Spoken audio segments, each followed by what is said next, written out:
Well, thanks for your time. Thank you. And first of all, when the movie premiered in 2017, I was very surprised about the bad reviews. Yes.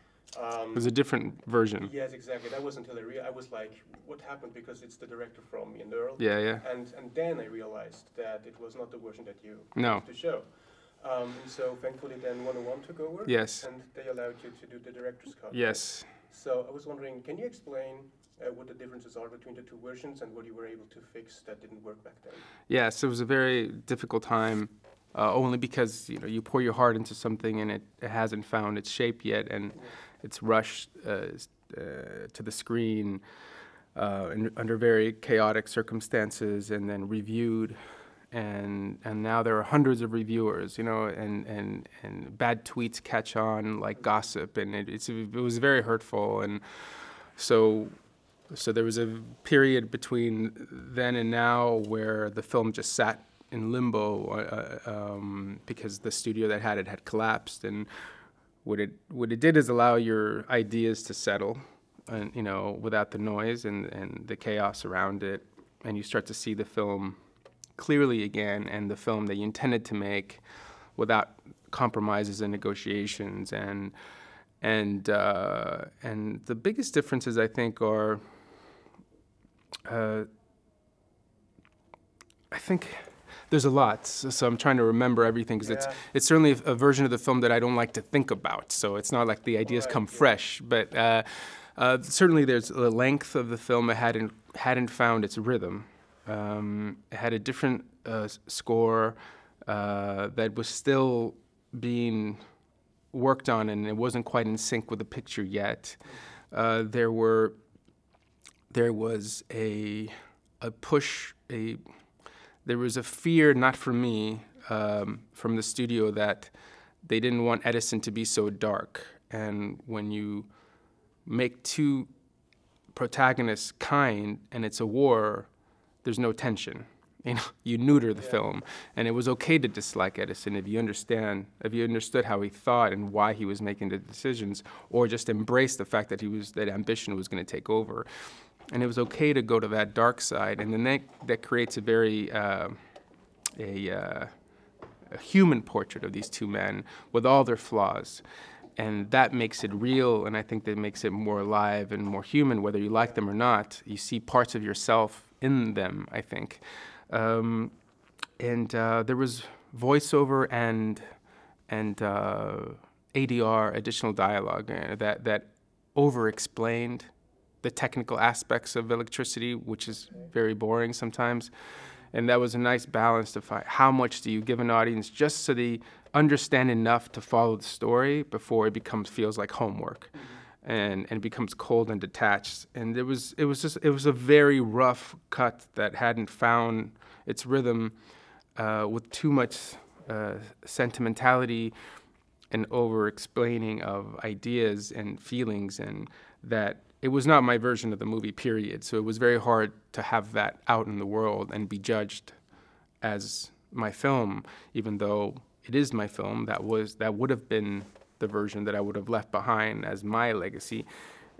It's a film about legacy, so that's why I say that word loosely. But those were roughly a lot of the ideas. But it was a very chaotic time with a lot of pressure, a lot of opinions, and it was my first time working on a bigger budget. So with bigger budget come a lot of opinions, and I think I failed to navigate them. And luckily, they all went away, and I had some quiet time to revisit my footage and go back to the original ideas that made me fall in love with the movie in my head to begin with. So the fact that you had to work under this deadline back then, would you say that has been one of the most stressful parts in your career as a director? Yes, 100%. Yes. 100%. It was the most stressful and the darkest, because you go into a film knowing that there were always going to be difficult. You're never going to get everything you want, and you might fail. But when failure is kind of thrust upon you, as opposed to your own, mistakes, it's although I did many, it's very hard to reconcile, and you never stop thinking of the movie. What I had going for me is that movie was never released. It was one screening, it's amazing the power of one screening with a room full of critics, and audiences with tweeting and social media.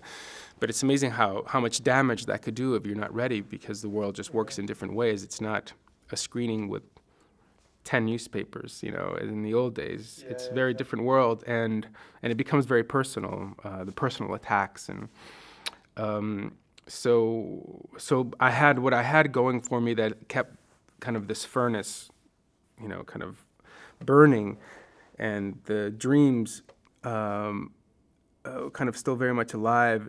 And I was just constantly recutting the movie in my head because it wasn't out in the world yet.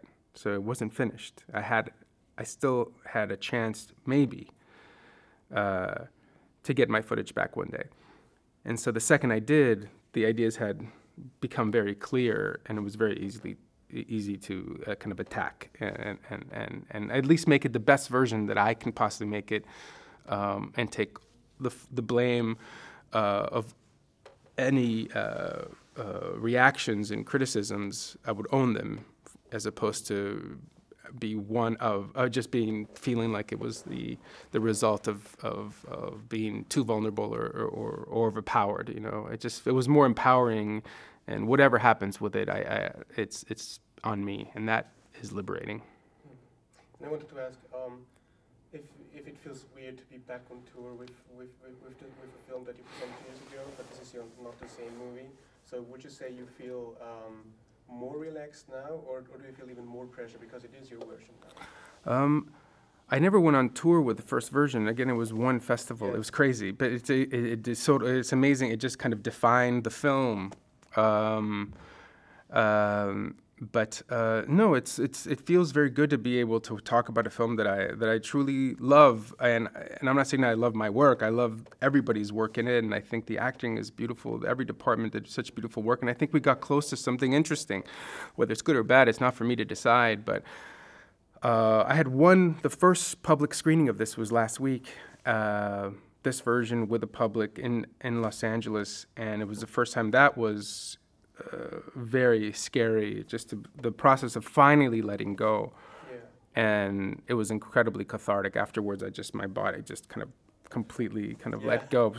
I cried. It was like I was driving. It's like, well, what is happening to me? Because you've held so much emotion in your body, and just steeling yourself to get through this for 2-3 years now. And finally letting go, it felt a peace with releasing something. And I only see the mistakes, so that's never going to go away. But at least they're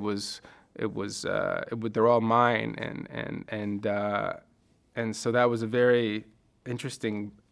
It was a very surprising reaction that my body had after driving away. It was so sad, but it is emotional, and it actually feels very good to be able to talk about a movie that I'm proud of and that has had a very difficult journey. But yeah. What I like about your filmography is that you were able to explore different genres. Yes. Like a little bit of Glee, American Horror Story, and Me and Earl, and the current war. And many directors tell me that once they're successful within one genre, it's hard to escape because they want them to do the same all over again. So how were you able to escape typecasting in terms of your profession as a director? Well, I got a lot of young adult genre like Me and Earl offered to me, but it wouldn't have been. I wouldn't have said no to something that if it really I felt a connection to. I never thought I'd make a movie about electricity. It's not my thing, But I love the men. But I love the themes in the story, and the themes were the ones that I latched onto. And then after was, but maybe I can make a period film that's a little more like rock and roll musical. Like if I can get a biopic structure and then like break it up and do something different with it. That's technically in like. I want to get lost in that world, and what did it feel like to be in the moment? Because it's a movie about the future, not about the past, So it's a period movie, but it's not about that. It's about the ideas and moving forward. Yeah. So can I make a movie that's constantly moving, that's in constant energy? What would that be like? And so technically that's exciting, but what I really responded to were the themes of like humility and ego and how far men will go to be remembered. And I think in a lot of filmmakers and artists, this might be something you think about too, and you see pieces of both men in you. Yeah. that's exciting. And the thing about Edison is that he was very inventive. Mm-hmm. Oh, I forgot to say something. You go ahead. Sure. No, it was just at the end of the film, if you hear what Tesla says, it's very much the end of Me and Earl that someone just recently pointed out to me. So I guess I made the same movie, you know? Yeah. But if you look at the end of it, and someone pointed it out to me, but it's somehow your subconscious is attracted to, and you're still working through ideas of grief, you know, which was very much Me and Earl. Yeah.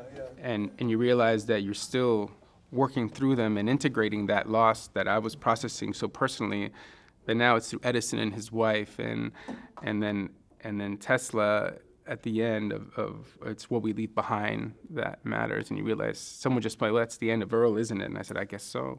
I guess I just made the same move. Right. Yeah. What I wanted to say was, since Edison was so inventive, for you as a director, how inventive did you have to be to recreate the 19th century, a time that none of us experienced? Yeah. It's well, I know Chung-Un Chung, my cinematographer, and I, this is our third collaboration. So the rules for this one were no rules. So, you know, so we designed everything, storyboarded the whole piece, and then it was anything went, anything that felt right would win, and we just wanted to always, almost as an homage to the people we were making the movie about, not fall into the trap, like the trappings of making something too safe. Like traditional coverage, you know, we're always kind of pushing ourselves, sometimes too much, and then bring it back. And, you know, you'll see the version at TIFF was constantly being criticized for the shots and for this, and it's true, I hadn't pulled back. So all the ideas were there, and they're very distracting, and you know, they may be still distracting, I don't know, but certainly I can understand that it had to be refined still, because we were just experimenting, and creatively, the design department and costumes and everyone had to. It wasn't we didn't want to copy to be exactly like it was. You know, there's no fun in that. It just like, there was that shirt that he had on in that picture, and let's recreate that. There's no fun in that, but what is an interesting pattern? What would capture the moment of that time of just constant creativity? And so, and recreating that world that didn't exist, that no longer exist in New York or Pittsburgh, so we had to recreate it in London, was also a huge, because you had to start thinking of spaces and what can be done in certain spaces, as opposed to finding the perfect house that we just, you know, put a chair in and then shoot. And it was always interpreting the spaces. You know, we were also recreating Chicago World's Fair in London. So we found one building that had a very similar architectural design, and everything else we would recreate. But we didn't have the money to just shoot any direction, so I had to be very specific about what we were extending and what that composition would be. But it was very much. I'd like everyone to feel like we're making this movie together, every department, and then if you saw my room, my office was full of images, inspirational photographs and mood boards, but it was never like Edison is Edison and this is Tesla. It was always like David Bowie and Mick Jagger and Dylan and Patti Smith, and just to direct everyone to break it up. Don't think of Nick Holt as Tesla, and Tesla, this is exactly what he looked like back then, but look at the man who fell to earth. You know, the man, what's the Nick Rogue movie with David Bowie? The man who fell to earth, no? Anyway, think of Bowie, think of like rock and roll, think of these ideas and as a direction, so that they didn't fall into the trappings of a movie that was exactly recreating the period, but just maybe felt what it felt like as being in the moment, in a moment of so much creativity and so many new ideas. Awesome, Alfonso. Thank you so much for Thanks. your time.